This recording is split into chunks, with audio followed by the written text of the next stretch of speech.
Sveiki, sveiki. Ačiū, kad stebit mano kanalą ir prenumeruojat. Ačiū, kad spaudžiat patiktuką. Ačiū, kad komentuojat. O kuo nudžiugins mus rytojus? Ko nudžiugins mus rytojus, pasakys šitos linksmos spalvingos kortos, kurios netyčia buvo užmirštos kamputį.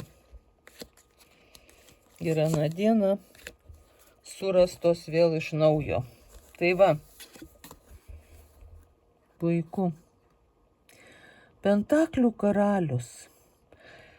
Tai toks valdovas, kuris turi ką valdyti, kuris moka valdyti savo turtus, kuris moka taip elgtis su savo turtais, kad jų tik daugėja ir daugėja, nežiūrint į tai, kad jis dalinasi su visais savo visom gėrybėm, su visais savo mylimaisiais. Nes jis tikrai moka mylėti saviškius ir visą savo pasaulį.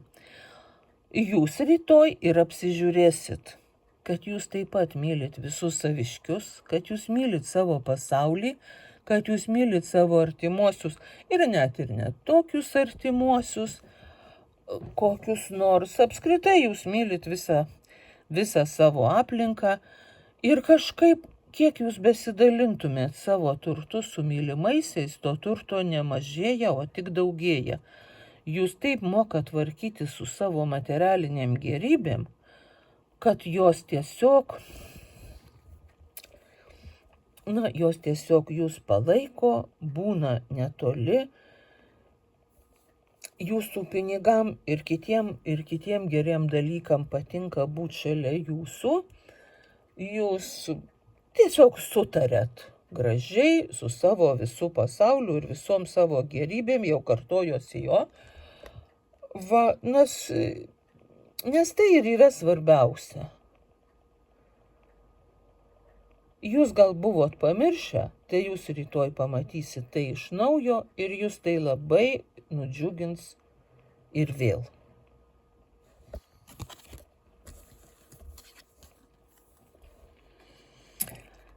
Taip, 7 pentaklių sako apie tai, kad jūs jau viskas, jau jūs savo sodą užauginę, jau obuoliai užaugę ir žiūri, dar truputėlį neprinokę, dar kietoki tie obuoliai, dar sunku įkast, reikia dar palaukti šiek tiek. Tai va, jūs jau viską uždirbot ir jau ten viskas surikiuota su tom jūsų sumom, bet kažkodėl dar tas pavedimas neatėjo ir teks apsikaustyti kantrybę ir dar truputėlį palaukti, bet niekas iš jūsų nieko neatėmė, viskas tik šiek tiek pavėluos ir jūsų reikalas rytoj kantriai dar palaukti, kad jūsų suma jūs pasiektų. Jūs per daug ir nesiblaškysit, jūs ir nesuksit galvos, jūs žinot, kad jūsų turtas jūsų nepaliks, kad jis tikrai su jumis ir kad tie jūsų vaisiai tuoj jau nunoks.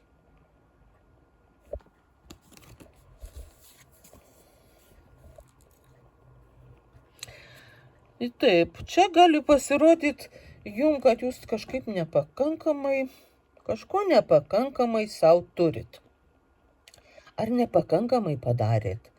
Ar ėmė jūs ir nuliūdino kažkas? Gal iš tikrųjų jūs apversit ir išliesit kokį nors skystį. Ir paskui gailėsitės. Bet jūs turite dar porą taurių, taip jeigu atsigręšit, pamatysit, kad ne viskas prarasta ir dar jums gali visiškai puikiai užtekti. Tai nėra labai tokia džiuginanti korta jau iš pradžių. Bet kai jūs suprasit, kad tol, kol jūs dar galit apsidairyti, kol jūs dar galit sąmoningai įvertinti aplinką, viskas jūs dar gali nudžiuginti.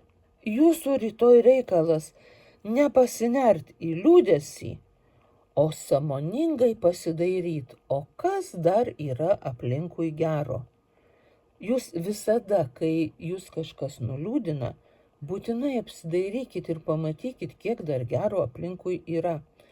Ir tada jūs apsidžiaugsit ir nuo to, kad to gero dar yra sočiai ir nuo to, kad jūs tai pamatėt.